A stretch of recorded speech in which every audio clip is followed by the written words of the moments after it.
He expected laughter, maybe a hug. Instead, he found an 8-year-old boy lying in the dirt, bare-chested, shoeless, surrounded by stray animals like they were his only family.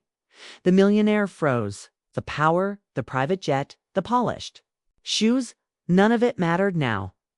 The boy didn't scream, didn't cry, just looked up, eyes sunken and slow, and whispered, "Papa, do you have food?"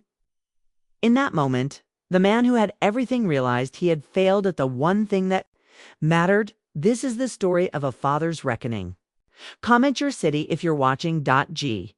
Jonathan Cain was a symbol of success, poised and powerful.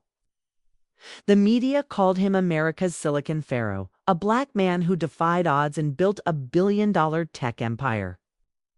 But behind every headline was a choice.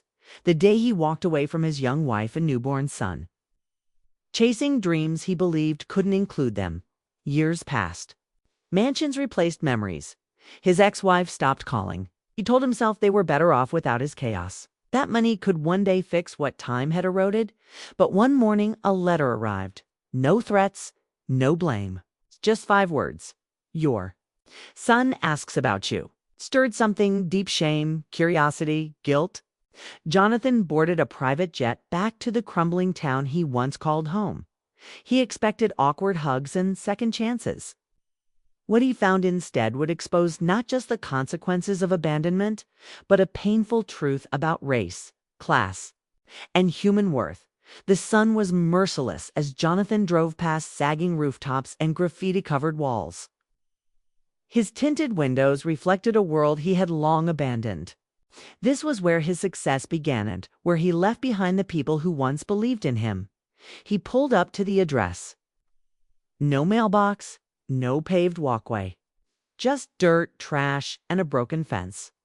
Then he saw the boy, not playing, not running, just lying there, barefoot, bones poking through torn fabric, surrounded by animal strays that seemed more protective than humans. The boy wasn't startled by the luxury car or the man who emerged from it.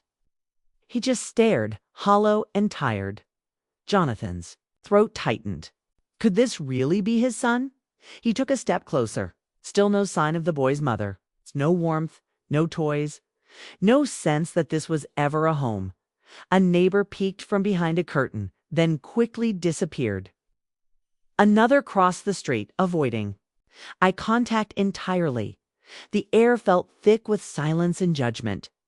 Jonathan kneeled. The boy blinked slowly. That's when he noticed his eyes.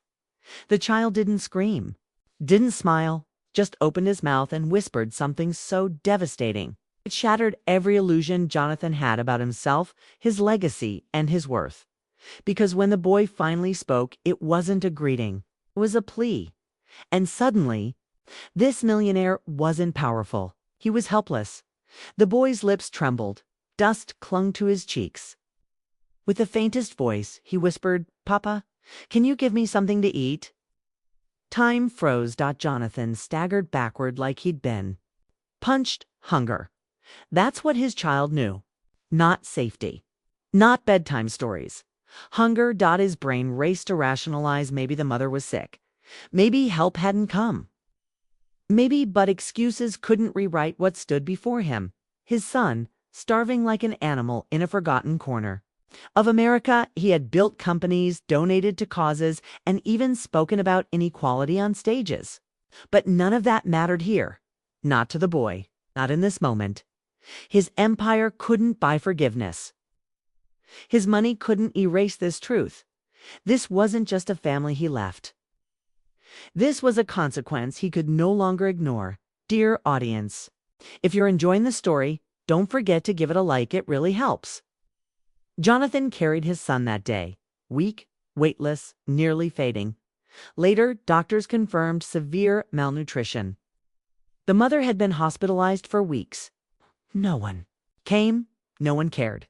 He paid every bill, renovated the home. But guilt doesn't fade with renovations, because now he knew. Success means nothing if it comes at the cost of your own blood. The world had celebrated his achievements, but ignored the system that left his child starving in silence. And maybe he had ignored it too until it broke his heart open. This wasn't just one man's failure. It was a reflection of a society where race, poverty, and abandonment intersect in tragic, silent ways. How many children live like this, sin, unheard while the world praises those who left them behind? Thanks for watching. Subscribe to our channel for more powerful stories and new videos.